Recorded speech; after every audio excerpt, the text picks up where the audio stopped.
రామోపి పరమ ఉదారః సుముఖః సుమహాయశాః న చైచత్పితురాదేశాద్రాజ్యం రామో మహాబలః పాదుకే చాస్య రాజ్యాయ న్యాసం దత్వా పునః పునః.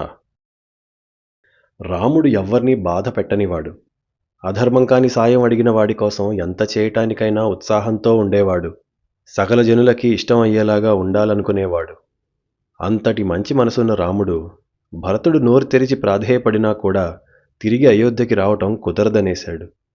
తండ్రికి ఇచ్చిన మాట, తండ్రి ఇచ్చిన ఆజ్ఞ ఇవి ఉండగా అయోధ్యకి మళ్ళీ 14 ఏళ్ల లోపల రావటం కుదరదని అన్నాడు. నివర్తయామాస తతో భరతం భరతాగ్రజః స కామమాన వ్యాప్యైవ రామపాదా ఉపస్పృశన్ నందిగ్రామే కరోద్రాజ్యం రామాగమన కాంక్షయ.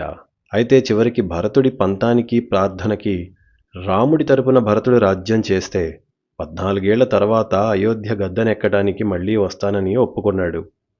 ఎన్నో ధర్మాలని విధులని చెప్పి భరతుణ్ణి పంపాడు. రాముడి ఆదేశంగా రాముడి చిహ్నంగా రామపాదుకలకి పట్టాభిషేకం చేసి నందిగ్రామం నుండి భరతుడు రాజ్యపాలన చేయటానికి వెళ్ళిపోయాడు.